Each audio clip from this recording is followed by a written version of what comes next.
Bueno, bienvenidos a todos. Muchísimas gracias por estar. Por eso me fue compañero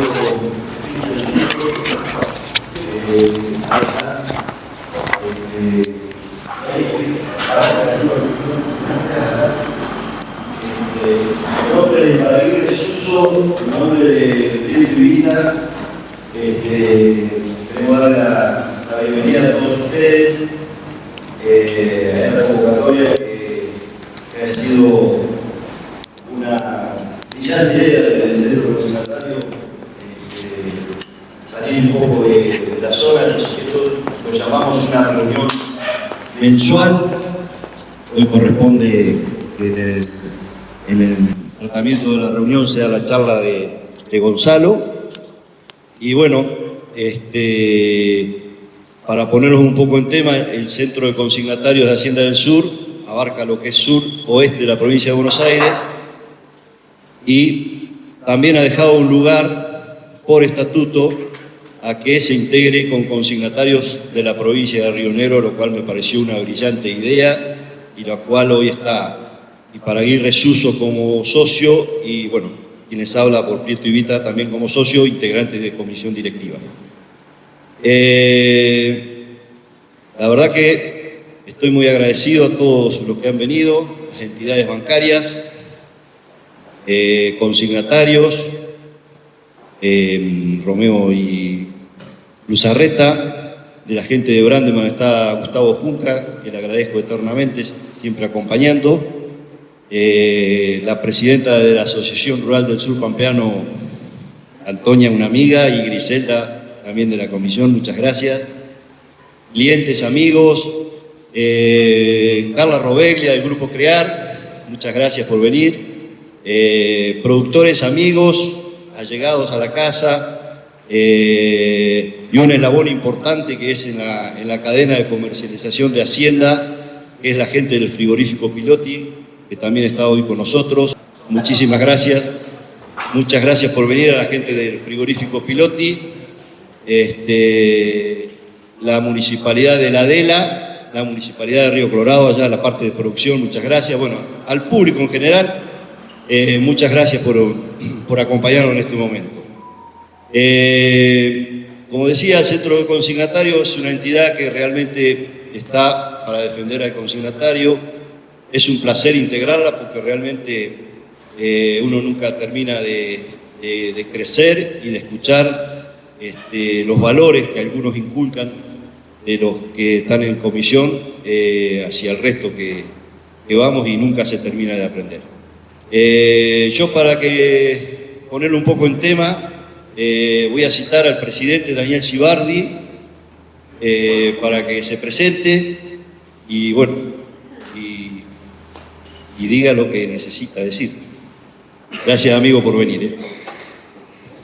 Buenos días a todos. La verdad que para el Centro de Consignatarios es un enorme placer venir a visitarte, a vos primero, persona que integrás el centro de hace muchísimos años, donde siempre hemos coincidido absolutamente en todo, donde decimos que los consignatarios, como está hoy, debemos convivir codo a codo y no a los codazos. Es un lema muy bonito y realmente el Centro de Consignatarios, no tengan ninguna duda, lo practica absolutamente todos los días. Decirles que hemos venido bastantes personas del centro, lo veo a Néstor Filócomo de Oregui, a Genaro Russer de su empresa, a Vittori también de la empresa Vittori y Arcasti. Así que nosotros, la gente de productores, que también han querido estar junto con vos, sabíamos que teníamos que estar. Voy a pedir una disculpa ante todo tu público, porque la verdad que te habíamos traído un buen presente que te lo vamos a entregar en el Centro de Consignatarios para que todos los días, en un lugar emblemático de tu empresa, lo veas y justifique todas las noches que vas y que tenés que volver tarde, porque ahí tenés amigos, tenés gente que te respeta, con la que pensamos en que queríamos llegar a vos. Esta fue la primera idea de sacar la reunión del Centro de Consignatarios desde la calle Alem y venir. El primer lugar fue Río Colorado. no más palabras. Esto que ustedes están leyendo, que es la cultura de empresas familiares, fue un tema que en un momento Victory nos propuso, y la verdad, no, como están ustedes hoy, no entendíamos mucho. Lo hicimos en un momento, y este señor antropólogo, señor Iparraguirre, realmente fue muy didáctico, y fue uno de los temas que cada uno de los productores que hoy están presentes tienen que resolver, y bien. El momento que empezamos a alargar la mano y en el momento que empezamos a ingresar nuevas generaciones a la familia. Para eso seguramente tiene las mejores palabras para ustedes. Gracias a vos, gracias porque nos abriste la puerta, gracias que estamos todos juntos, felices, y señor Iparraguirre, seguramente las palabras son para este público. Bueno, antes de pasar para Gonzalo, me faltaba agradecer al presidente de la Sociedad Rural de Río Colorado por ceder el salón, y bueno, fundamentalmente a Marian del Centro Consignatario y a mi hija Sofía, porque estuvieron en la organización de todo esto y realmente la llevaron muy bien. Quiero hacer una mención especial. Nos va a acompañar después de la charla de Gonzalo, vamos a estar compartiendo el servicio de Laura, y también quiero destacar la bodega Trina de Río Colorado, que vamos a degustar sus vinos. Para los que me estuvieron preguntando, es una bodega que ya hace años que viene en el medio, que realmente dos jóvenes emprendedores van llevando adelante muy bien, con un restaurante y sobre las orillas del Río Colorado. Así que cualquiera de los de afuera que quiera ir a visitarla, habla con Laura y allá lo va a poder guiar. De parte mía, nuevamente gracias a todos, y bueno, te paso, Gonzalo, para vos. Gracias por estar acá, un gusto para mí. Como recién decían las autoridades, estuvimos con esta charla en Bahía Blanca ya, hicimos una charla similar a esta hace unos meses, y bueno, para mí es un honor, un gusto estar aquí con ustedes hoy en Río Colorado. Hacía años que no venía a esta localidad, es un placer para mí estar acá. Y bueno, también encontrarme, si se quiere, con colegas de mi padre. Muchos de ustedes saben que mi padre también es ganadero, consignatario, ha estado en varios de los rubros que ustedes también comparten. También con parientes, ¿no? Los Iparraguirre que están acá también en la zona, que algún parentesco debemos tener ahí seguramente. Así que bueno, un gusto estar acá con ustedes. Y bueno, voy a empezar la charla. Me voy a poner de este lado a ver si...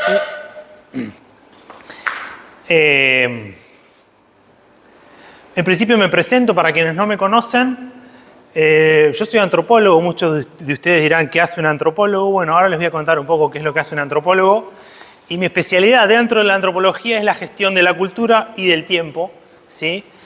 Ahora vamos a charlar justamente de cómo una cosa se vincula con la otra y por qué es importante tener en cuenta estas dos palabras, estos dos conceptos en la gestión de una empresa, ¿no? En este caso nos vamos a enfocar a empresas ganaderas, frigoríficas, vinculadas de algún modo a la agricultura, específicamente al mercado de la carne, y en particular pensar en la escala de una empresa familiar, ¿no? ¿Por qué hablamos de empresas familiares cuando hablamos de este tipo de escala de gestión y de negocios? Eso que ven ahí es la tapa de mi último libro, que se llama El tiempo no es dinero, que es un poco la filosofía que está detrás de lo que yo les voy a contar hoy. Y voy a circular para que lo puedan chusmear. El libro es este. Los paso por si lo quieren ir mirando. ¿Sí? No, ese solo, porque aquellos están cerrados. Ese lo chusmean como para mirarlo de qué se trata. ¿Sí? Y después les voy a circular otro libro, ¿sí? Que es mi tesis doctoral. ¿Sí? Este que se llama Imaginarios del Desarrollo es, digamos, la base metodológica de lo que yo les voy a contar hoy. ¿Sí? Y acá yo trabajé con productores agropecuarios de la zona de Torkins, ¿sí? Yo viví muchos años en Torkins y trabajé en el INTA de Torkins, en la agencia de extensión. No sé si hay gente del INTA acá. ¿Hoy? No. Bueno. Y nada, en este libro obviamente es más académico, más metodológico, pero simplemente lo paso, lo circulan para mirarlo un poquito de qué se trata. Como les decía, entonces, como antropólogo tengo tres dedicaciones, tres ocupaciones específicas, que es Como escritor he publicado varios libros, artículos académicos, también tengo una columna en el diario La Nación, ¿sí? Donde hablo de estos temas. Como disertante he dado charlas en distintos países, en Latinoamérica, en Europa. Hace poco estuve en China, ahora les voy a contar algunas cosas de China que son interesantes para el mercado de la ganadería. Di una charla TED, no sé si las conocen las charlas TED, pero son, digamos, un formato bastante conocido de formatos breves, charlas breves, que está en YouTube. Y como consultor trabajo asesorando tanto a personas, a empresas u organizaciones, ¿sí? Esta es la escala en la que estamos trabajando con empresas, en este caso empresas ganaderas, de agroganadería, de escala familiar, pero también trabajo con organizaciones, ¿sí? Por ejemplo, universidades, instituciones públicas o organismos internacionales, ¿sí? Depende un poco de eso de la escala. ¿De qué vamos a hablar en esta charla? Vamos a hablar de estos tres temas, ¿sí? Yo los voy a invitar a que podamos articular estos tres conceptos pensando siempre en la realidad propia, ¿sí? En lo que les pasa a ustedes en la vida diaria, en la vida cotidiana, como empresarios, como emprendedores, como productores, dependiendo del rol donde estén parados. Básicamente la propuesta es que puedan articular, en su caso particular, cómo vinculamos la cultura, el tiempo y el bienestar, ¿sí? Ahora yo voy a desarrollar por qué yo les propongo pensar esto y los voy a invitar a que cada vez que se les ocurra algo específico de su propia realidad y tengan alguna inquietud, me levantan la mano y lo charlamos, ¿sí? La idea es que sea algo que tenga ida y vuelta y no que yo hable solo y ustedes se aburran y termina la charla, ¿sí? La idea es que sea dinámico, así que cualquier inquietud, duda, pregunta, mano y charlamos, ¿sí? Bien, ¿alguna consulta hasta acá? ¿Venimos bien?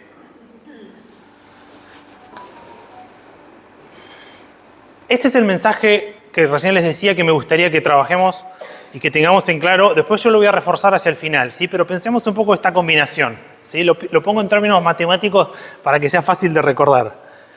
Que la combinación de lo que nosotros entendemos por cultura y la combinación de lo que nosotros pensamos como tiempo y cómo administramos el tiempo diariamente nos puede producir bienestar, ¿sí? Cuando hablo de bienestar hablo de sentirnos bien, ¿sí? Sentirnos bien en lo personal, en lo familiar, en la empresa, en el contexto que sea, ¿sí? Pero básicamente cuando hablo de bienestar, hablo de que tu día tenga sentido, de que te sientas bien y de que lo que vos haces en términos productivos, empresariales, de negocios, tenga un sentido también en tu contexto y no termine solamente en lo que te pasa a vos.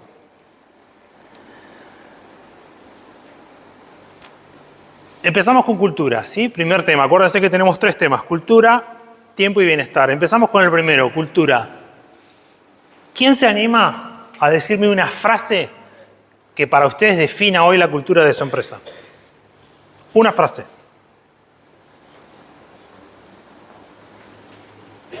Yo les voy a pedir un vasito de agua, ¿puede ser? ¿Alguien tiene una frase que me diga, yo defino cómo trabajamos en mi empresa con esta frase, con este lema, con este eslogan, marca, lo que sea? ¿Alguien tiene uno que quiera compartir? Constancia. Constancia. Trabajo en familia. Trabajo en familia. ¿Alguno más? Crecimiento. Bien. ¿Y esas frases las usan? Gracias. Muchas gracias.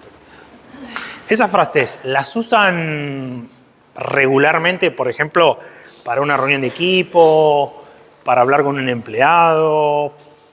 ¿Cómo las usan esas frases?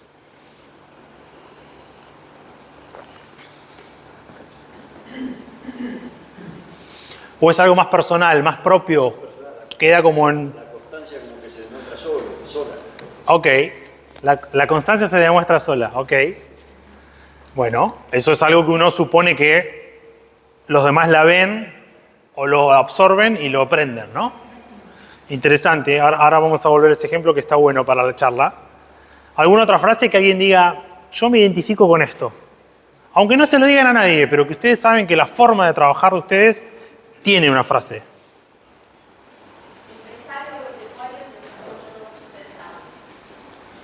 Empresario agropecuario de desarrollo sustentable.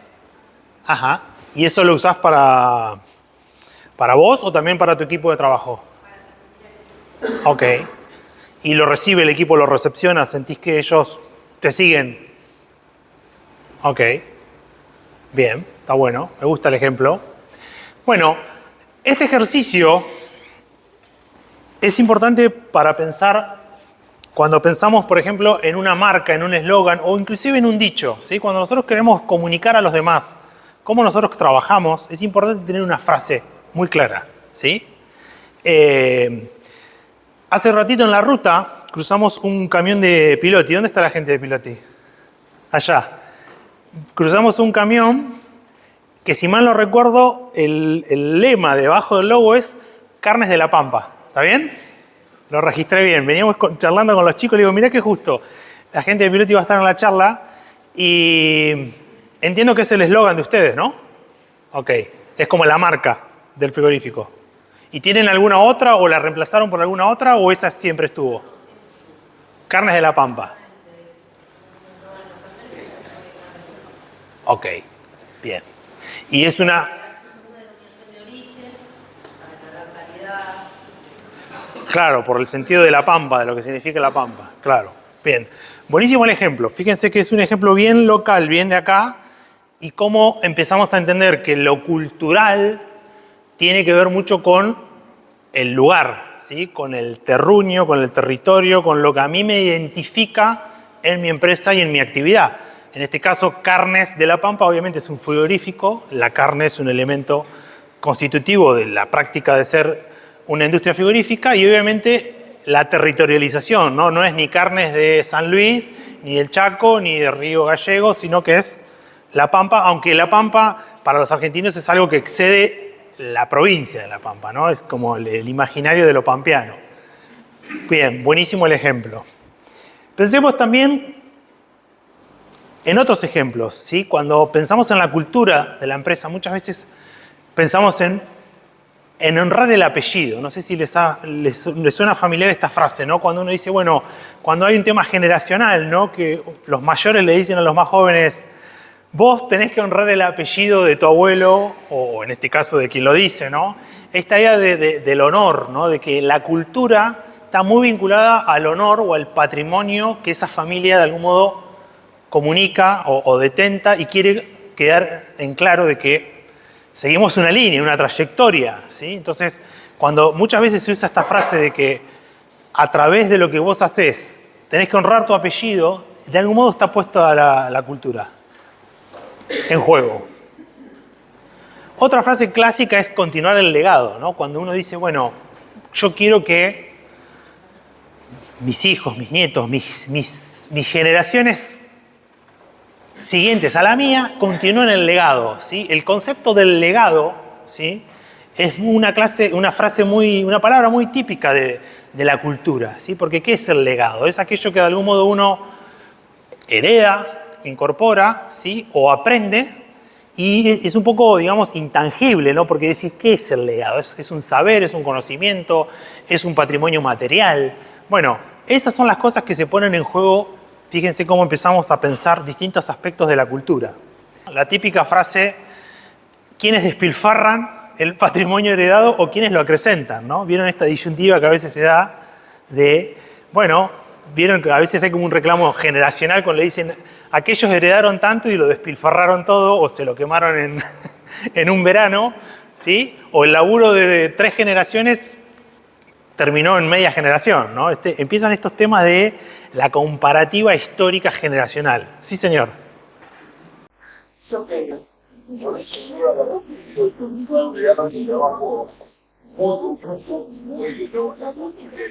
Normalmente la técnica de la carne que voy justamente mirando hijas y ya.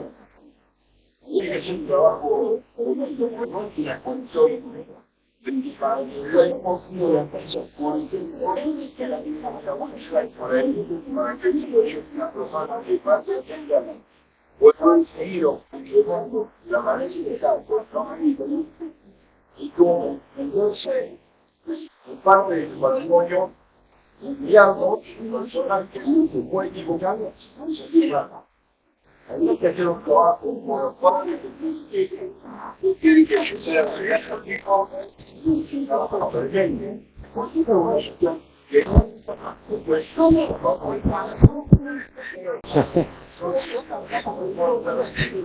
Claro.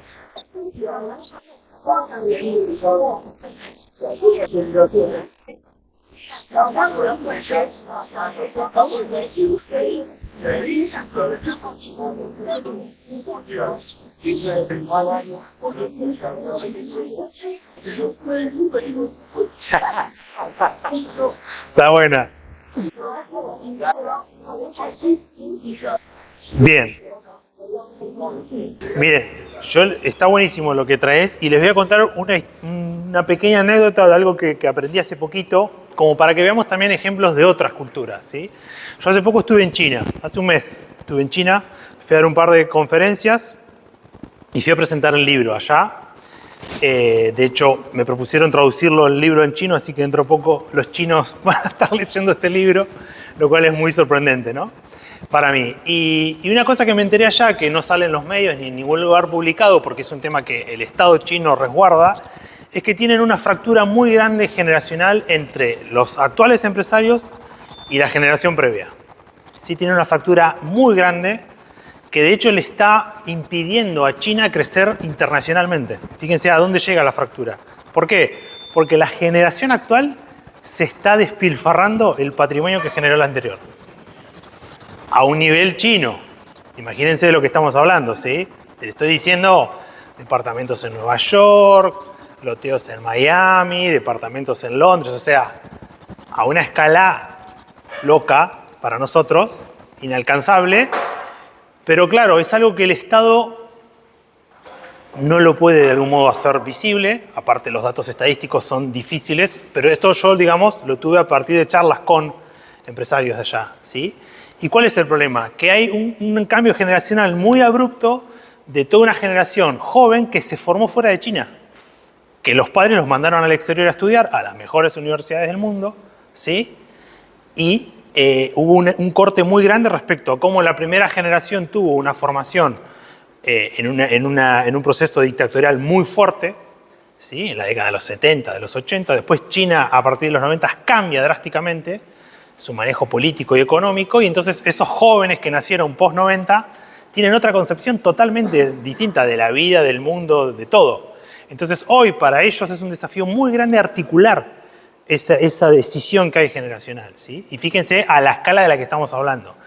Cuando volvemos de vuelta hacia Argentina y hacia nuestro territorio, ese desafío, como bien vos decías, lo tenemos siempre, porque siempre se nos mueve el contexto. No es que hay una fórmula y uno dice, bueno, esto es simple, si fulanito en tal generación hizo el pasaje generacional, lo vamos a repetir. No, porque siempre se te mueve el contexto. Te cambia la macropolítica, te cambia la economía local, te cambia el contexto tecnológico. No es lo mismo hacer una transferencia hace 50 años atrás que hoy, con todo el cambio tecnológico que hay, con la virtualidad, con internet y demás, ¿no? Entonces es un desafío muy grande cómo hacemos esa transición y ese enganche generacional. Ahora voy a volver a ese tema. Y esto justamente es importante, entender que la cultura tiene estos dos niveles simultáneos. Es un tema de identidad personal, porque yo me siento identificado con una forma de vida, una forma de trabajo, pero también es una forma grupal de identificación, ¿sí? Esto de la familia, cuando uno se siente en familia es porque se identifica con los demás. Se identifica, no sé, por cómo habla, por cómo trabaja, por cómo se viste, por cómo come. Es decir, hay un montón de aspectos que hacen a que uno se identifique, ¿sí? Pero el desafío acá también es entender que cuando eso lo pensás en tu empresa, eso también empieza a jugar con los distintos integrantes de la empresa, ¿sí? No es que si en mi familia nosotros tenemos esta forma de pensar, es rígida y se impone a los demás, porque obviamente cada persona que uno tiene dentro de esa empresa, por más que sean empleados o personas que no son directamente socios o tomadores de decisión, entran en juego. Entonces es parte del desafío poder compatibilizar esa diversidad cultural que tenemos dentro de nuestra empresa. Otro ejemplo importante en el caso de ustedes, ¿sí? Es que pensemos estos conceptos, ¿sí? Muchas veces se habla de la cultura de trabajo, ¿no? Es decir, bueno, ¿cuál es la cultura de trabajo de tu empresa? Y fíjense que no es lo mismo cuando hablamos de una empresa ganadera, una empresa frigorífica, como recién decíamos de Pilotti, o cuando hablamos de la cultura agropecuaria, me faltó una más que es, fíjense que el concepto de agricultura, que para ustedes es súper cotidiano, tiene en su raíz la palabra cultura, que muchas veces la damos por obvia, ¿no? Pero la agricultura, justamente, tiene en su raíz la palabra cultura, algo que parece menor, porque uno está tan acostumbrado a usarlo, ¿sí? Es decir, es tan importante para el modo en que producimos, el modo en que tenemos en claro cuál es nuestra cultura, que a veces la damos por dada, la damos por naturalizada, ¿sí? Y fíjense que es muy sensible, no es lo mismo, no sé, cómo producimos acá ganadería que cómo se produce, no sé, en Córdoba o en el norte. Es muy sensible por las cuestiones climáticas, por las cuestiones territoriales, pero también por la tradición y la forma de trabajo que esos distintos grupos de productores tienen, ¿sí? Si volvemos a ejemplos extremos de otras culturas muy distintas, una de las cosas que más me sorprendió de China fue cómo tratan la carne, ¿sí?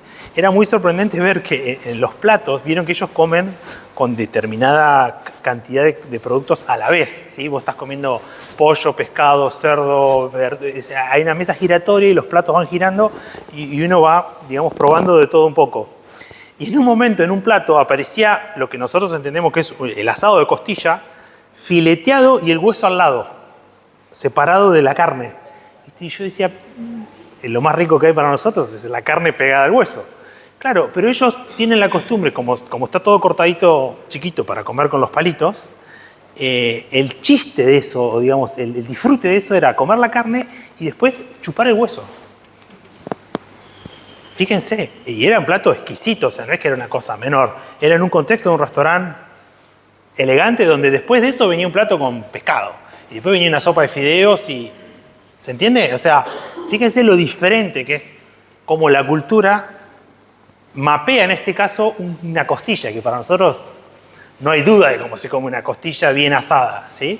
Pero en este caso, fíjense a qué punto llega a entender diferente los cortes de la carne y cómo uno disfruta, que en este caso lo exótico para ellos, lo maravilloso para ellos era terminar degustando del sabor del hueso sin la carne. Pasemos entonces a la definición técnica. ¿Qué es lo que nosotros desde la antropología proponemos? ¿Sí? Es esta articulación entre lo que decimos, lo que pensamos y lo que hacemos. Desde la antropología, desde la profesión que se dedica al estudio científico de la cultura, es el balance entre lo que decís, lo que pensás y lo que haces. ¿Sí? Fíjense que es algo súper cotidiano, ¿sí? Cuando yo pienso en cultura, y pienso en la cultura de cualquiera de ustedes, o en la cultura de las empresas de ustedes, estoy pensando en esto. ¿Qué es lo que digo? ¿Qué es lo que pienso? ¿Y qué es lo que hago? De la coherencia de esos tres elementos, yo puedo entender cómo me posiciono. ¿Por qué? Porque lo que decimos cotidianamente conforma lo que son nuestros discursos, ¿sí? Nuestros discursos es lo que decimos oralmente, pero también lo que escribimos, ¿sí? También es lo que podemos compartir en una mesa de café, en una charla de trabajo, en la feria, es decir, donde sea que nosotros compartimos nuestro saber, estamos compartiendo nuestra cultura al nivel del discurso, ¿sí? En el caso específico, por ejemplo, de los negocios ganaderos, a ustedes muchas veces les pasa que los negocios tienen que ver con aspectos de confianza, ¿no? Que ustedes construyan confianza con el cliente y el valor de la palabra, ¿no? Es algo de decir, bueno, yo te dije un precio y lo tengo que respetar y espero que vos me respetes y me dijiste que me ibas a cargar a mí, que me respetes la carga a mí. Entonces, todos esos códigos que usamos cotidianamente, que por ahí los damos como dados y obvios, son los que van definiendo esta parte de lo que yo llamo la cultura. Fíjense que como son tres elementos, los podemos pensar como si fueran tercios, ¿sí? Un tercio de la cultura de mi trabajo es lo que yo digo. Básicamente es eso. Si yo te digo que te voy a cargar, si yo te digo que vale tanto la hacienda, si yo digo que a término vamos a cumplir, bueno, el valor de esa palabra ya habla de mi cultura, ¿sí? Obviamente que si después no cumplo, también habla de mi cultura, ¿se entiende? Y ahí vienen las frases hechas de decir, dice una cosa y hace otra, ¿no? Y eso ya genera todo un resquemor respecto a la confiabilidad de esa empresa, de esa persona, ¿sí? El segundo nivel es lo que pensamos, ¿sí? Que técnicamente en antropología lo llamamos los imaginarios. Esto es lo que muchas veces pasa respecto a que nosotros pensamos muchas cosas pero no las decimos, ¿sí? Y esto en las empresas familiares termina siendo un problema, y voy a volver acá a tu ejemplo, cuando vos decías, la constancia fue el concepto que usaste, ¿no? Cuando uno dice, yo supongo que la constancia es algo que el resto ve, de cómo yo trabajo, ¿sí? ¿Qué pasa ahí? Uno está pensando el valor de la constancia, tomo tu ejemplo, pero a veces cómo lo comunicamos es fundamental para que el resto lo entienda, ¿sí? Porque yo puedo suponer que el otro lo está entendiendo, pero a lo mejor entiende otra cosa. ¿Por qué? Porque su contexto cultural es distinto. Entonces, acá hay una articulación muy clara entre lo que digo y lo que pienso, y cómo lo digo, cómo lo comunico. Por eso yo les decía recién el tema de las marcas de las empresas, ¿no? Y tomamos el ejemplo de Pilotti. Muchas veces las empresas no construyen su propia identidad y no la comunican. Entonces, uno supone que toma, por ejemplo, un empleado nuevo y la va a aprender, porque supongo yo que la tiene que aprender, pero uno no se encarga de comunicarlo, ¿sí? Piensen que las empresas que son de otra escala, por ejemplo, arriba de los 100 empleados, tienen lo que se llama un proceso de inducción. Cuando uno quiere entrar a trabajar o quiere tomar un empleado, no le dice bienvenido, le abre la puerta y empieza a trabajar. Pasa por un proceso de inducción. ¿Qué significa esto? Que uno induce a esa persona a conocer cómo se trabaja. ¿Se entiende? Pero ¿qué pasa? Eso no solo hace falta, no solamente opera en empresas grandes, lo podemos hacer en empresas familiares, pequeñas. ¿Por qué? Porque yo necesito asegurarme que la persona que está trabajando conmigo entienda lo que yo quiero hacer, sepa de qué estoy hablando y conozca procesos, conozca reglas, conozca valores, ¿sí? ¿Qué pasa? Muchas veces no están escritos, no los escribimos en ningún lado, no están reflejados ni en un documento, ni en una gráfica. Vieron que muchas veces en las empresas se usa poner frases, ¿no? Vieron, qué sé yo, vas no sé, a la estación de servicio, a un restaurante y ves la marca y una frase, ¿sí? Bueno, esa comunicación visual es súper importante, porque hace que la persona que trabaje en ese entorno esté todos los días mirando eso. ¿Se entiende? Eso a vos te permite, de algún modo, volver sobre la idea de lo que te está comunicando ese entorno, ¿sí? Entonces, es muy importante que en términos de comunicación nosotros podamos transmitirle a nuestro equipo de trabajo, sean 1, 2 o 200, qué es lo que yo quiero como empresa, cuál es mi cultura de la empresa y cómo quiero comunicarlo y cómo quiero transmitirlo, ¿sí? ¿Me siguen hasta acá? ¿Alguna pregunta?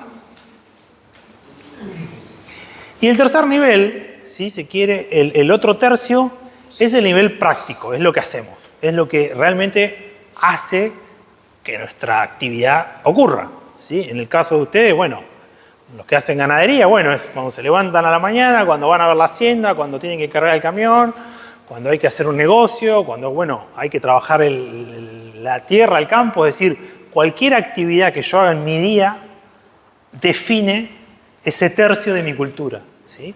Pero fíjense que le estoy dando un valor de tercio, no estoy diciendo que todo lo que haces práctico es tu cultura, que es normalmente el primer error que cometemos cuando decimos, bueno, las cosas se hacen laburando y se acabó la discusión, ¿no? La típica, decir, bueno, las cosas hay que demostrarlas en el barro, en la calle, en el campo, y todas esas frases que están bien, son importantes, pero guarda, no termina solamente ahí. Porque entra en juego lo que estoy pensando, cómo me imagino lo que estoy haciendo, qué influencias tengo, y después cómo lo comunico, ¿sí? Si se quiere, ese es un problema estructural de Argentina, que muchas veces no es claro qué hacemos y cómo lo hacemos, ¿sí? Entonces caemos en un nivel de automatismo donde suponemos que, bueno, si toda la vida lo hicieron así, hay que seguir haciéndolo así. Entonces, con esto se cierra el concepto de cultura. Técnicamente, yo llamo a esta metodología DIP. DIP significa la sigla Discurso, Imaginario y Práctica, ¿sí? Esto es lo que está en el libro que les pasé, uno de los libros. Es el método que yo desarrollé en mi doctorado para poder hacer una metodología sistemática que a mí me permita comparar, ¿sí? Yo en el doctorado, por ejemplo, trabajaba con productores agropecuarios en Torkins, trabajaba con agrónomos del INTA, trabajaba con políticos, tomadores de decisión, secretarios de producción. Acá había funcionarios municipales, ¿no? Por allá. Bueno, también trabajé con funcionarios, con políticos, con técnicos, con investigadores. Es decir, cuando uno trabaja con distintos grupos y quiere entender cómo esos distintos grupos piensan el desarrollo, la producción, lo que fuere, necesita una metodología, ¿sí? Porque el trabajo se hace más grande. Entonces, esta metodología es la que yo hoy utilizo para asesorar empresas para poder hacer un diagnóstico y poder, en este caso, decirle a un cliente, bueno, a partir de este análisis yo puedo dar cuenta de cuál es tu cultura hoy, cuáles son los elementos que caracterizan a esa empresa y cómo se puede intervenir, porque en definitiva, ¿para qué hago el diagnóstico? Es como en cualquier aspecto médico o veterinario. Ustedes están muy familiarizados con los aspectos veterinarios de la sanidad animal. Bueno, uno hace un diagnóstico y tiene que saber cómo está la hacienda para poder intervenir y para cuidar y para de algún modo gestionar la salud de los animales. Bueno, acá es más o menos lo mismo, pero de la empresa. Si se quiere, es como de algún modo gestionar la salud de la empresa, ¿no? Es decir, bueno, yo tengo que dar cuenta de cómo está la empresa hoy para poder intervenir y para poder de algún modo anticiparme a problemas que pueden llegar a ocurrir, ¿sí? Bien, ¿alguna pregunta hasta acá? Hasta acá cerramos lo que era cultura. Ahora vamos a pasar a hablar del tiempo. Anímense, si se le ocurre algo, duda, inquietud, anécdota, bienvenido. Por ahí entender que las nuevas generaciones no pueden no trabajar de la misma manera que trabajamos. Correcto. Y que a veces pensar en que nuestras empresas se trasladan puede también ser una y no permitir que nuestros hijos se desarrollen, no permitir que los hijos se desarrollen de otra manera y aceptar que puede haber hijos que estén en otra actividad que también pueden formar parte. Correcto. Sí, me das pie a un tema que me parece que viene ahora, pero lo tomo. Es buenísimo el caso, porque muchas veces surge, y surgió allá en Bahía cuando hicimos la charla, que surge la duda respecto a qué hacer cuando las nuevas generaciones tienen inquietudes que por ahí no se alinean con la empresa, ¿no? Creo que es eso lo que estás diciendo, ¿no? Porque tienen una inquietud o porque por ahí el contexto laboral es otro y por ahí eso no se alinea directamente con el perfil o la dedicación de la empresa. Y creo que ese es un buen ejemplo de cómo podemos pensar, por un lado, la diversificación de la empresa, ¿no? Es decir, a veces tomar el ejemplo de un integrante de la familia que tomó un camino profesional que no era el esperado o no era el que más corresponde, puede ser un punto de inflexión para pensar una diversificación, ¿no? Es decir, bueno, me animo a pensar que quizás es un momento para que yo pueda tomar otro rumbo o incorporar algo que no estaba previsto. Y es importante no pensarlo en términos polares, es decir, bueno, como no corresponde o no se alinea con lo que yo esperaba, queda afuera, ¿sí? Porque justamente esa es la flexibilidad que podemos tener cuando entendemos la cultura en este sentido más amplio, ¿no? Que tiene que ver también con esa generación de vínculos que yo puedo hacer, no solamente con la generación que tengo adelante, sino con la que va a venir. Porque esto es súper dinámico. Y uno hoy se piensa como hijo y después se piensa como padre y como abuelo y digamos, esa continuidad generacional a veces la vemos como comportamientos estancos, ¿sí? Y en realidad es una dinámica que uno aprende justamente en términos de la gestión del tiempo a administrar. Ahora voy a volver a ese concepto, así lo reforzamos. Cuando hablamos de la gestión del tiempo, hablamos de la administración de nuestra... Sí.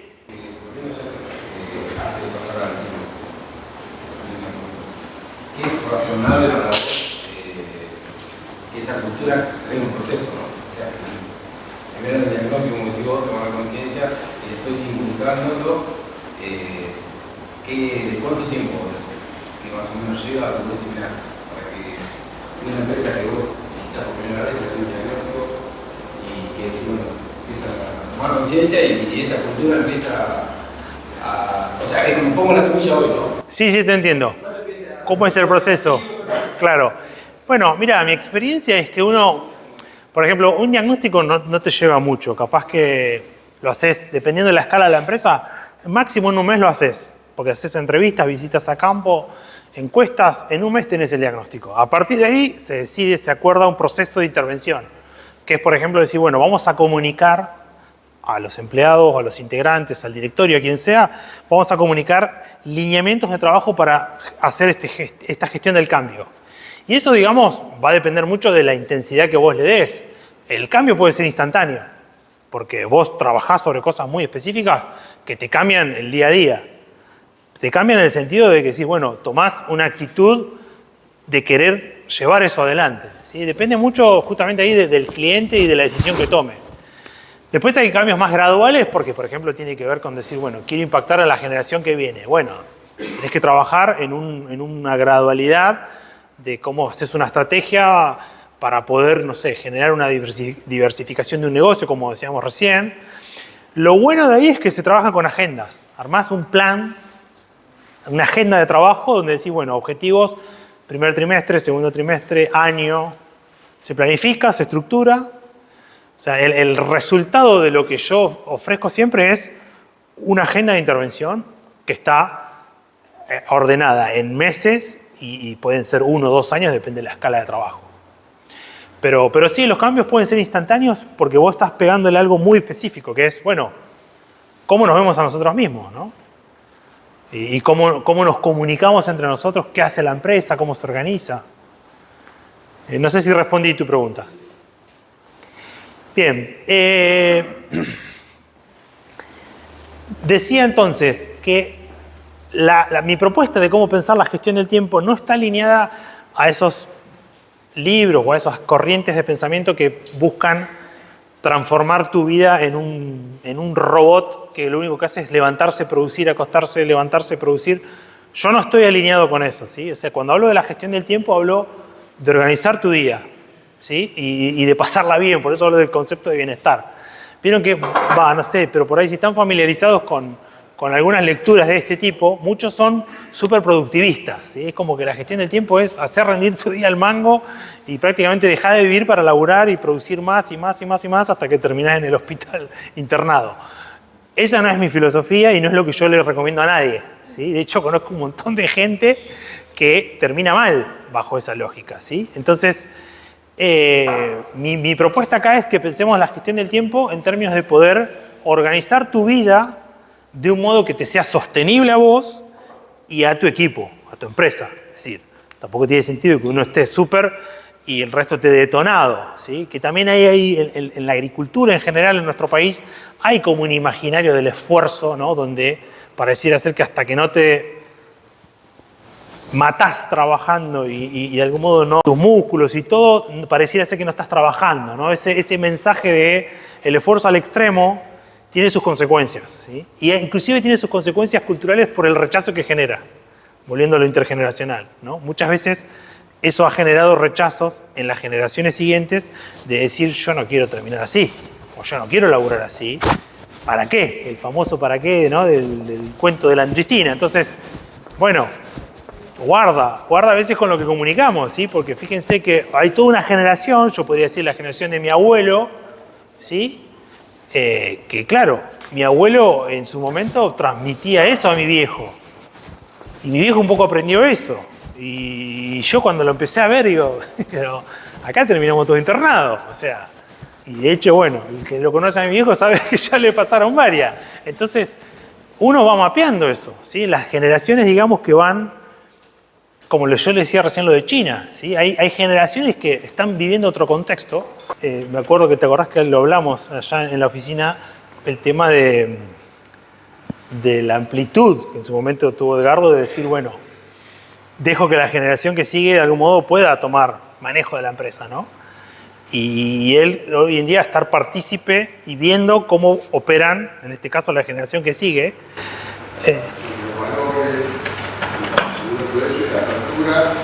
Acabas de decir, de abrir la cabeza y pensar distinto, que si no... Sí, inclusive el ingreso de otros socios, ¿no? Porque en su momento se abrió la firma. Claro, ceder el manejo de la empresa y de incorporar socios, porque en su momento cuando entró Juanjo, ¿no? Decir, bueno, es todo un gesto cuando un tomador de decisión toma la apertura de diversificar, de ampliar, de tomar socios, ¿sí? Eso es muy importante. Y es importante en un momento de lucidez, por decirlo de un modo, ¿sí? Porque a veces esas decisiones se toman post facto, se toman tarde. O las tenés que tomar legalmente con un abogado porque ya no están los actores y ya es un despelote porque tenés que hacer divisiones, ¿no? Actas, etcétera, etcétera, etcétera. Y claro, creo que el ejemplo de Edgardo está bueno porque él lo hizo en su momento. También gestionó el tiempo necesario para poder verlo y también él administraba esa transición y ese paso. Y bueno, y él tenía que estar ahí para explicarlo, su pensamiento, su forma de ver la empresa, pero bueno, es lo que él vio, que dijo, hasta acá llegué, yo ya logré lo que yo quería, la actividad que yo quiero, y cómo veo de acá en adelante mi empresa, y si no hago algo, la empresa va a morir conmigo. Clave. Esa es la visión que tuvo Edgardo y Yo creo que es un muy buen ejemplo. Sí, muy real, muy actual y da la pauta.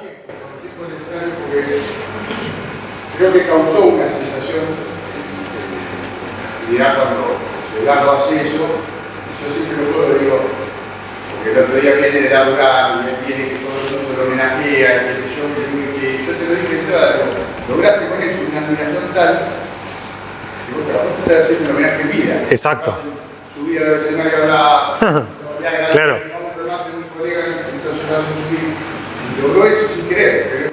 Bueno, pero fíjense cómo volvemos a los tres aspectos de la cultura, ¿no? Ahí estamos viendo cómo, en este caso, ese valor, ese reconocimiento que se le hace es porque está transmitiendo algo, vida encima, que el resto lo ve como algo positivo, ¿entendés?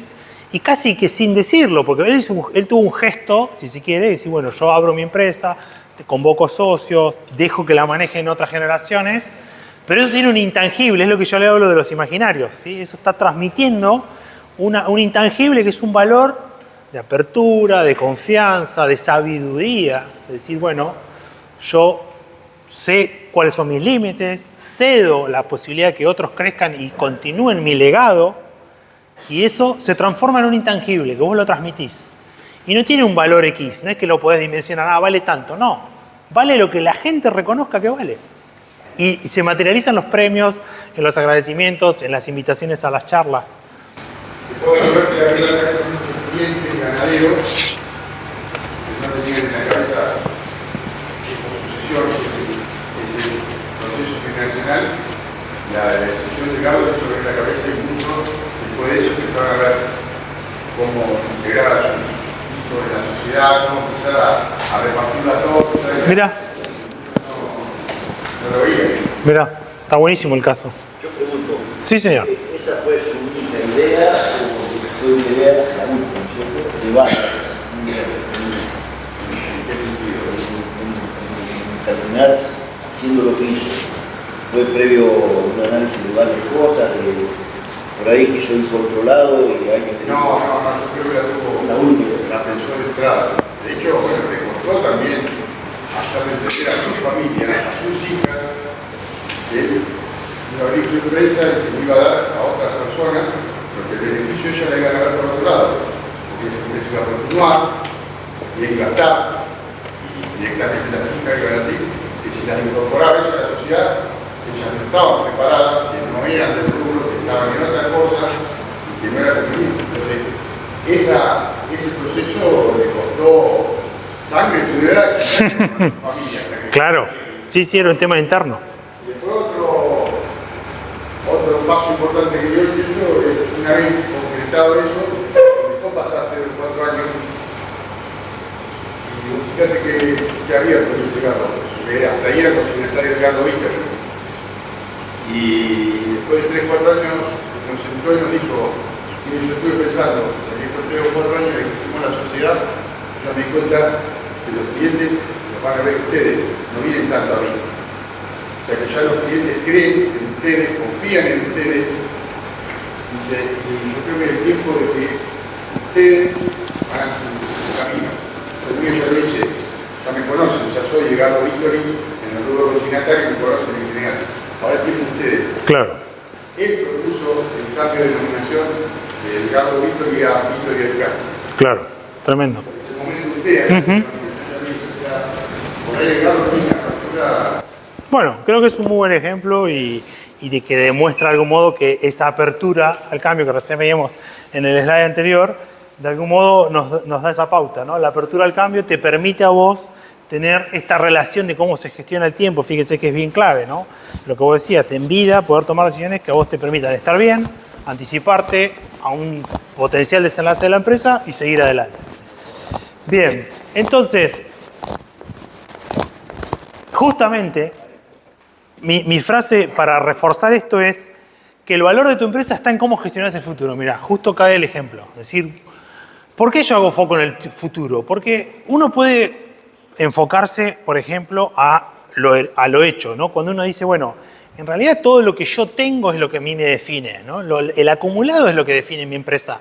Es mi capital económico, son mis bienes, mis propiedades, mi hacienda. Está bien, esa es una parte de tu valor. Pero en realidad todo eso tiene sentido si eso puede continuar. Mañana, pasado mañana, después. ¿Se entiende? Si yo puedo tener toneladas de patrimonio acumulado, toneladas de clientes, pero si eso no tiene continuidad, se fuma en un segundo. ¿Sí? Entonces, el patrimonio acumulado está bien, es necesario, es importante, pero no define cómo vos te posicionás frente al futuro. ¿Sí?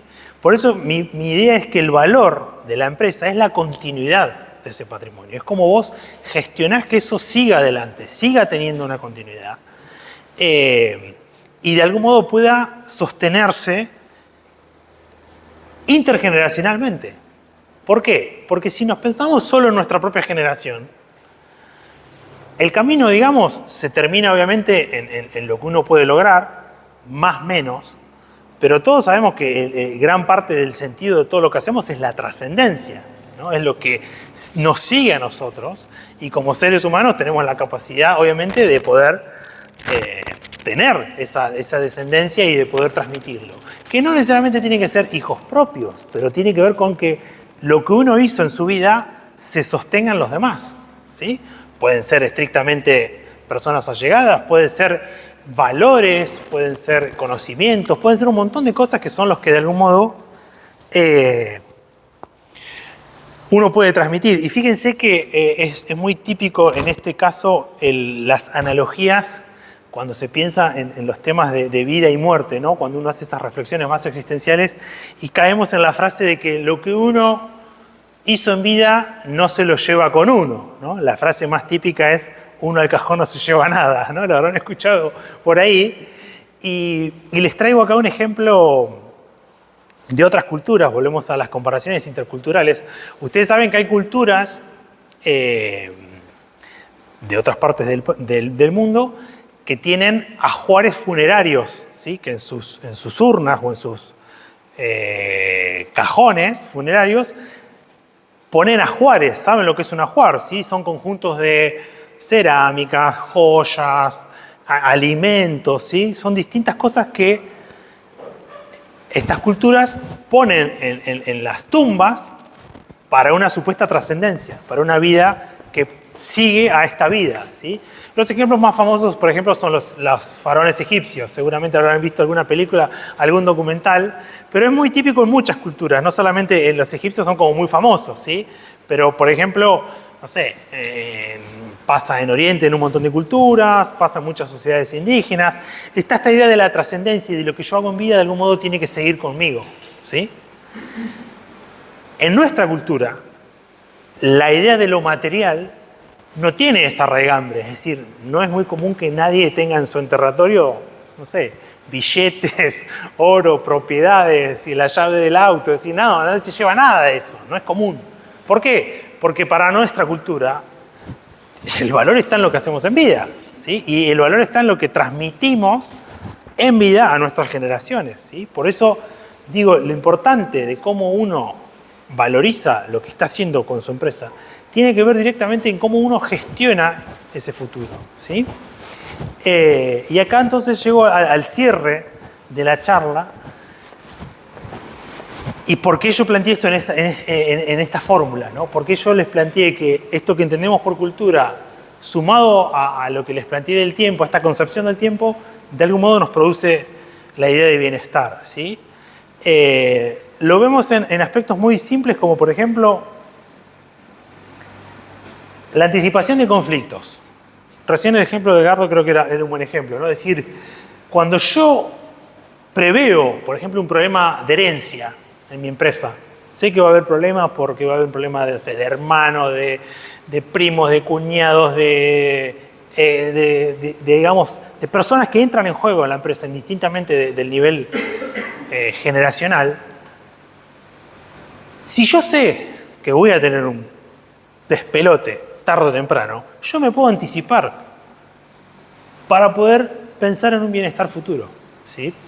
No solo en términos económicos o en términos legales, que es un poco siempre la mirada más clásica, decir, bueno, trato de resolver esto, no sé, el tema de las escrituras y cosas, digamos, jurídicas en términos legales, que quede todo ordenado. Bueno, ese es un plano, pero el otro plano es pensarlo en términos de que yo estoy de algún modo anticipándome hoy a que yo estoy construyendo un horizonte de bienestar, porque llegado el momento, yo ya lo resolví, ya me anticipé. Y eso tiene que ver en las empresas de la escala que ustedes trabajan con, a veces, con ceder el mando, o con traer otro socio, o con abrir el juego, o con delegar, ¿sí? Con animarse a pensar que lo que uno creyó que lo podía manejar uno solo, puede ser compartido. Esto empalma directamente con el otro tema, que es cómo yo sincronizo los empalmes generacionales. Es esto, cómo yo sincronizo en términos de familia, padres, hijos, nietos, abuelos, sobrinos, tíos, etc. Depende de la composición familiar. Esto es muy importante, que lo pensemos y que lo tengamos como un tema no crítico y un tema tabú, que no queremos ni verlo ni tocarlo, porque no tiene por qué ser un conflicto, tiene que ser un tema más natural, si se quiere, donde uno puede de algún modo encararlo, ser consciente y decir, bueno, es un tema que hay que tenerlo resuelto, tratado, comunicado. Vieron que yo les decía hoy, la cultura es comunicar, es pensar y es hacer. Muchas veces yo pienso exactamente qué va a pasar con mi empresa, pero no se lo digo a nadie. Si no se lo digo a nadie, el resto no lo sabe. ¿Se entiende? Entonces comunicarlo, ¿sí? Inclusive el ejercicio de hacer las cosas por escrito siempre ayuda. Yo expongo, que no significa, bueno, hago la típica, ¿cómo se llama? El testamento, ¿no? Bueno, hago un testamento, ¿se acuerdan que antes se usaba eso de la abuela tal dejó el testamento, nadie sabe qué hay, nadie sabe cómo se reparten las cosas? Bueno, esa es como una cultura del ocultismo, si se quiere, ¿no? Si yo oculto todo hasta que no estoy más. Bueno, es una forma de gestionar el futuro.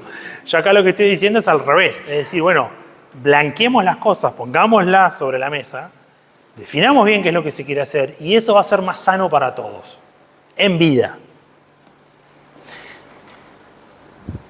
Y esto le pega directamente a lo que yo llamo las arritmias. ¿Qué son las arritmias familiares?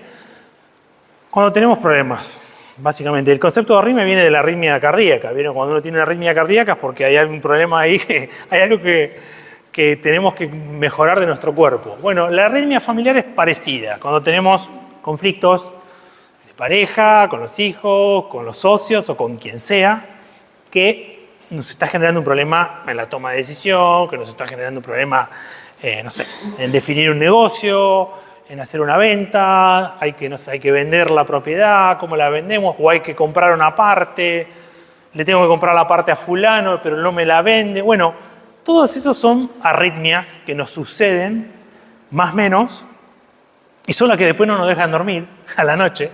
Entonces, mi sugerencia, ¿cuál es? Bueno, abórdenlas de un modo tal que se pueda anticipar un conflicto y uno las va trabajando y las va desenredando y dice, bueno, es un tema que lo tengo que afrontar. Y es un tema que yo lo puedo de algún modo gestionar. Y no es un tema intratable que me va a seguir de por vida y nunca más lo voy a trabajar. Porque a veces se resuelve en un segundo, que es cuando uno toma la decisión de afrontarlo. Y por último, y con esto cierro, es ese balance que yo les planteé al inicio de la charla, ¿sí? Cuando uno pone sobre la mesa esta relación entre cultura, tiempo y bienestar, alcanza este balance en el cual lo identitario, que es lo cultural, ¿no? Lo que nos define a nosotros como parte de una empresa, de una familia, inclusive cuando hablamos de la cultura argentina, ¿no? Cuando uno se siente parte de una cultura, se vincula con un aspecto de productividad. En el caso de ustedes, bueno, porque son productores ganaderos, porque son consignatarios, frigoríficos, es decir, porque pertenecen a una cadena de producción agroalimentaria en la cual se identifican con eso que hacen. O sea, no da lo mismo ser o no ser parte, o sentirse, en este caso, parte del engranaje de lo que hace que este país produzca carne. O casualidades, la industria de nuestro país. Es decir, no es menor ser un productor ganadero para un argentino. ¿Se entiende lo que digo? Es la industria en nuestro país. Entonces, bueno, esto muchas veces uno no toma dimensión hasta que no lo ve desde afuera. Cuando un foráneo piensa en un productor de carne argentina, es algo, digamos, que tiene un peso. Eso es algo importante porque estás siendo parte de una cadena de producción muy importante que permite que toda una industria agroalimentaria funcione, ¿sí?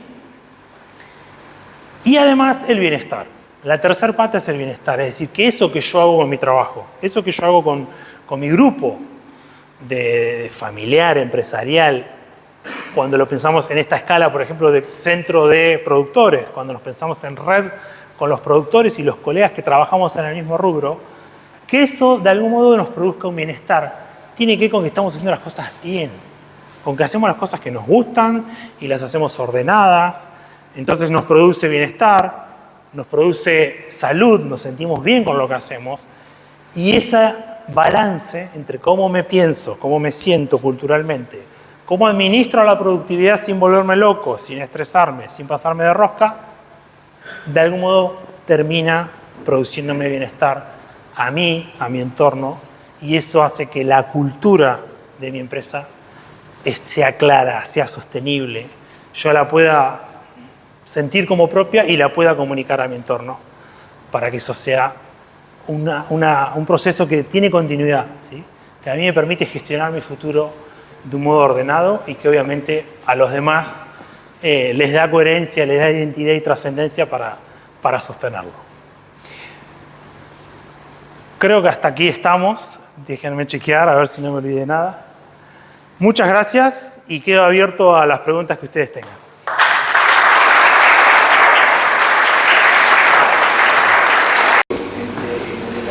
De la productividad y el bienestar, ¿no es cierto? O sea, hasta dónde soy productivo, dónde está el límite para que no afecte el bienestar, y esa es la duda que se me generó. Está buena tu pregunta. Mira, yo siempre lo planteo en términos de extremos. Un extremo es cuando tu productividad atenta a tu salud, que era el ejemplo que di más temprano, que es cuando terminas internado. El extremo, ¿no? Decir, bueno, te pasaste tanto de rosca que o porque tuviste un problema de salud o porque tuviste un problema mecánico de algo que hiciste mal porque no estabas bien dormido. En el campo son muy típicos los errores de las maquinarias, ¿no? Cuando hay accidentes con las máquinas porque la gente, por ejemplo, está sin descansar. Hay una estadística altísima de problemas de salud, de problemas médicos porque la gente no está lo suficientemente despierta para trabajar con máquinas, ¿sí? Entonces, ese es como un extremo. El otro extremo es una productividad tan baja que no te permite pagar tus costos. O sea, no hacer nada, digamos, ¿no? Es decir, no hacer nada puede que sea saludable, hasta ahí nomás, porque tampoco nada te va a hacer bien, pero cuando vos bajas tu productividad al mínimo que no te permite pagar tus costos. Entonces, el punto medio debería ser un punto en el cual vos sos productivo, sos sostenible, porque además de pagar tus costos, creces económicamente, pero de algún modo no estás destruyendo tu salud o la de tu entorno, ¿no?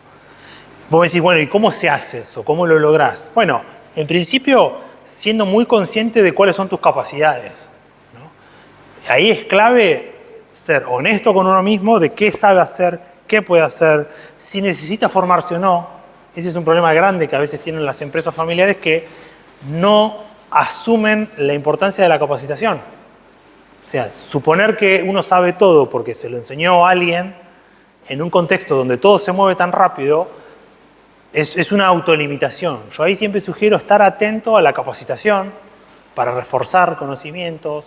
O a veces, muchas veces, uno se forma, estudia, tiene una carrera y parece que ya está, porque hace 20 años me formé. A veces no alcanza, o a veces está bueno seguir formándose, actualizarse, delegar en terceros las cosas que uno no sabe hacer bien, ¿no? Ese es un error típico también. No, yo sé hacer todo. Yo sé sembrar, sé vacunar, sé apartar, sé negociar el valor de la carne. Bueno, capaz que hay algo que lo puede hacer otro mejor que vos. Y en esa tercerización, en esa delegación, vos estás ganando. Primero, no estar loco, porque te estás sacando un tema encima. Y por ahí, si el otro lo hace mejor que vos, bueno, en el vamos y vamos, capaz que crecen los dos. Sí, a veces también es muchas veces también es lo que uno deja de producir para hacer, para abarcar muchas cosas. Exacto. Exactamente, porque uno dice, no, tengo que hacer esto. Bueno, pará, capaz que esto lo podés tercerizar o te asociás con alguien y armás una empresita específica para ese servicio y vos te enfocás a lo que sos bueno. Bueno, yo soy bueno haciendo ganadería, yo me voy a enfocar a la ganadería, voy a tener las mejores vacas, los mejores terneros del Río Colorado. Bueno, me enfoco en eso y esto, bueno, esto lo delego. Esto me asocio, esto se lo... El gran secreto de muchas empresas en el mundo... Crecen porque se asocian. O sea, no existe la empresa unilateral, unipersonal que creció y se hizo mega porque lo hizo solo. No existe. Todas las empresas grandes, de cierta escala para arriba, son 3, 4 generaciones que además diversificaron con otros socios. O son empresas de empresas de empresas. Y uno dice, es un nombre. Sí, pero cuando vos mirás abajo en el organigrama, o sea, capaz que hay 10 subempresas. Pasa que uno a veces no las ve. Pero gran parte de la astucia que tienen muchas empresas para crecer es esto de delegar, de asociarse con quien te corresponde, de capacitarse en el tema en el cual no sos fuerte, sin perder tu identidad, sin perder tu norte de lo que vos querés hacer y de lo que a vos te fortalece y te da seguridad de que estás haciendo lo que te gusta y te da fortaleza. ¿Usted, señor, había levantado la mano? No. No, pensé que no. Yo creo que esto lo charlé con vos la primera vez que yo también. A ver. Lo vuelvo a repetir acá porque es un tema que lo charlo con mis amigos y yo creo que está dentro de esto. Que no sé si lo ven todos, pero está pasando que las generaciones nuevas están reclamando al que armó todo. Antes, están pidiendo antes su padre. Sí, me acuerdo. No sé si no lo están viendo, como que las nuevas generaciones ya creen tener el derecho de disfrutar lo que su padre hizo, porque quizá ahora los tiempos cambiaron y la persona que se moría ahora antes de los 70 se muere a los 90 y 20 años, esperar para heredar lo que hizo. Sí. Y entonces está la disyuntiva pero tenés el derecho de ir a lo que hizo tu padre, el problema de tu padre, si te lo quiere dejar, no. Pero no sienten que está pasando cada vez más que eso se da en la sociedad. Y lo mismo con ustedes, por el Vicente. La otra era la vuelta, ¿no? Siempre hay dos miradas. Bueno, ahí hay dos temas. Hay personas que por supuesto ya se anticipan, porque ya lo ven, uno va a jugar con el campo, y dice, yo te reparto todo y que cada uno haga lo suyo, y que lo disfruten ahora, yo ya con lo que tengo y con lo que me voy a quedar en la casa. Y hay otros que se niegan, van los hijos a pedírselo. No sé si bueno. Eso lo hablamos con Hernán, lo hablamos el otro día, el jueves, ¿verdad? Lo vimos en la oficina. No sé si no te pasa. Es un tema. Hay un caso. El tipo que le pida a su padre lo que le corresponde. Es un tema súper interesante. Bueno, lo hablamos aparte porque mi viejo lo hizo hace ya como 15 años, o 10, 15 años. Sí, ya lo vimos que ya lo reclamamos. Sí. Pero él lo hablábamos por el tema de Gago y de mi viejo, de que lo hicieron con mucho tiempo, ¿no? Y con cierta visión. Y nos preguntábamos, ¿es justo que un hijo vaya a reclamarle a un padre con cierto derecho a decir, che, yo le decía, mi parecer es que no, mi viejo nos dejó todo, pero yo más de una vez le dije, vos no tenés la obligación de repartir, o sea, hacer lo que quieras, sí. Si es tu problema, la hiciste vos, no, nosotros no habíamos nacido cuando empezó a... Entonces estaba ese tema, ¿es derecho de un hijo pedirlo? No, obviamente yo creo que no, pero me parece muy desacertado por parte de un padre, salvo que se la quiera mostrar en el 33 y está en todo su derecho, pero si no, si él quiere una continuidad, muy desacertado, bandeando cierta edad, ¿no? Y la cierta edad de sus hijos, no organizarlo. Súper desacertado, me parece, habiendo visto lo que hemos visto con su tío, o lo que hizo Edgardo, es increíble, es un ejemplo. Creo que para esta reunión es un ejemplo vertebral. Sí. Lo hablábamos también con él el otro día.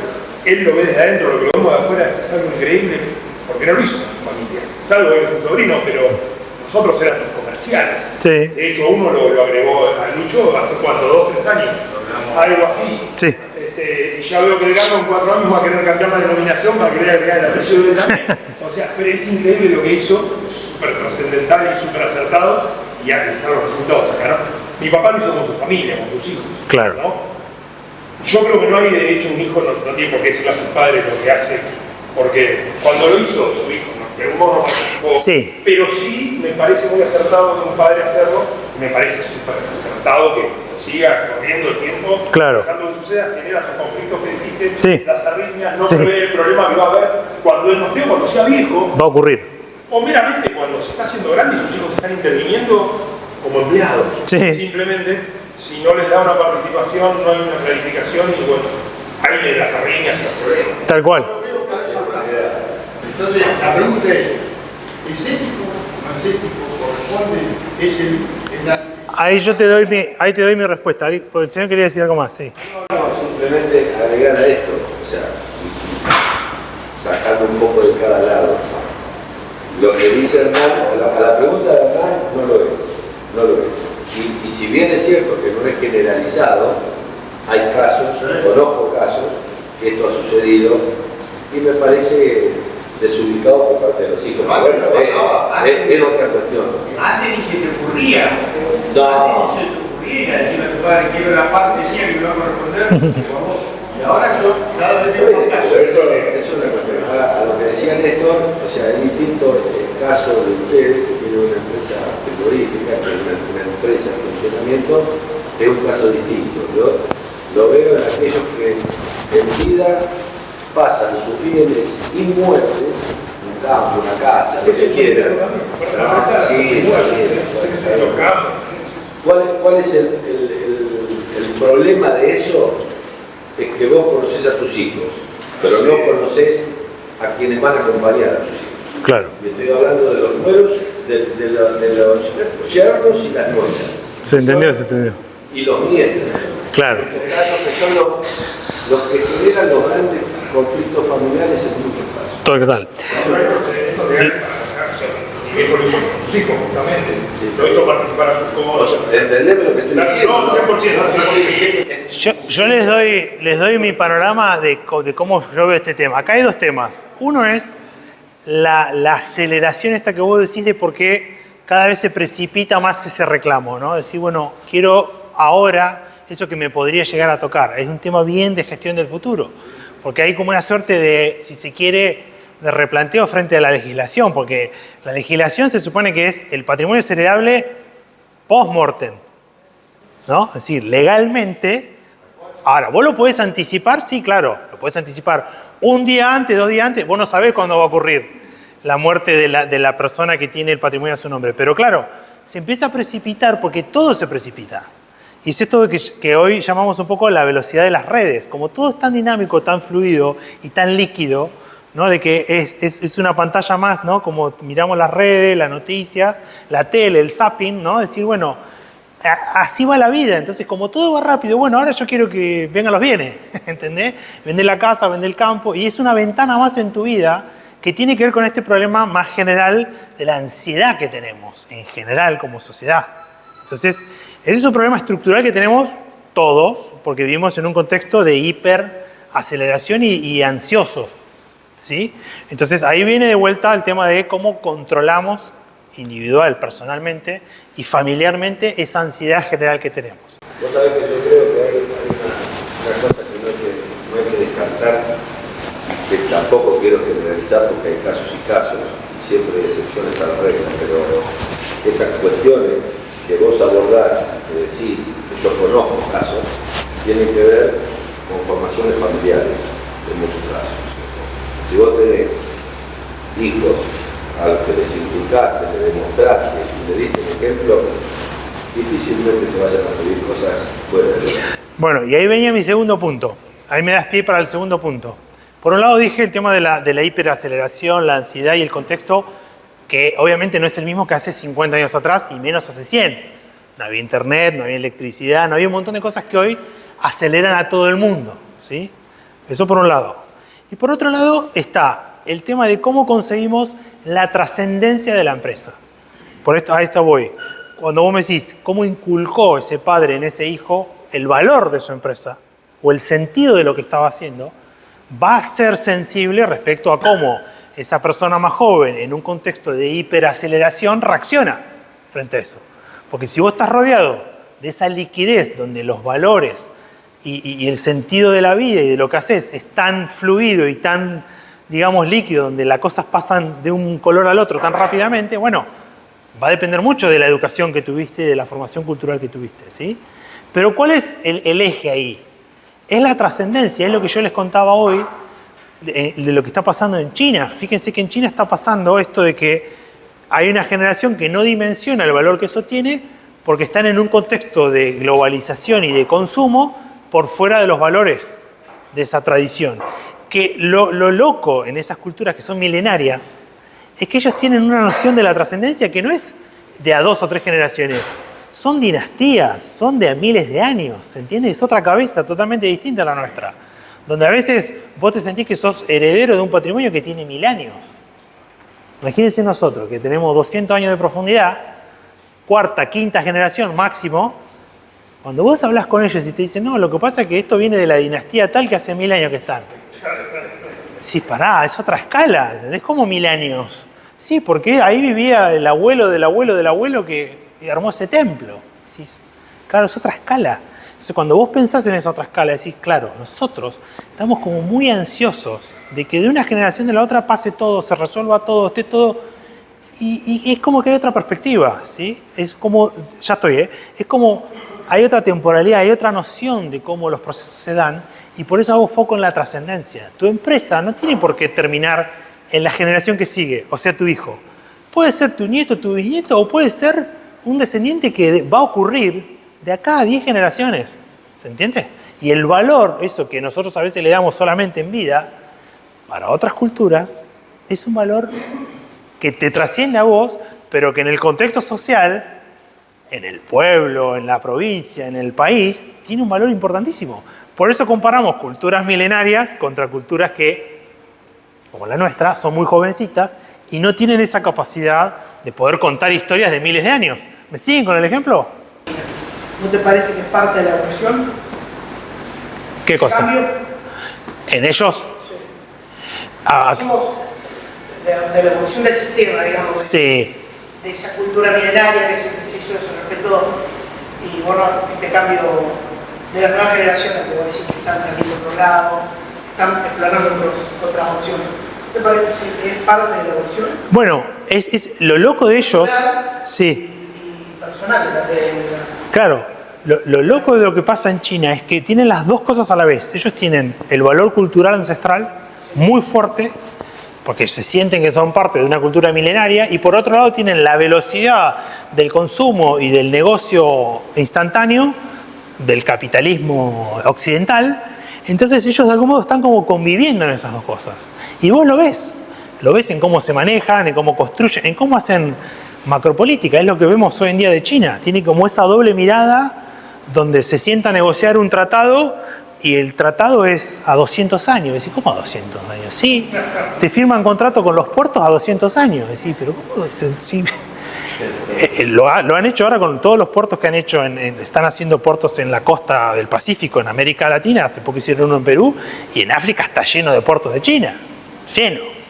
Están haciendo una macroeconomía infernal y los tratados son a 200 años. Entonces vos decís, bueno, claro, porque ellos tienen una concepción donde, si bien son propicios a hacer negocios rápidos y eficaces y súper productivos, por otro lado, la perspectiva es que no es esta empresa, no es mi familia, es la trascendencia de una familia, es la trascendencia de una cultura, y ellos más hablan de la civilización. Ellos son una civilización que tiene 5.000 años, no 1.000, 5.000. Entonces vos decís, claro, nosotros no tenemos ni para arrancar para hablar de esos temas, ¿me entendés? Te quedás afuera de la discusión porque no entendés la escala.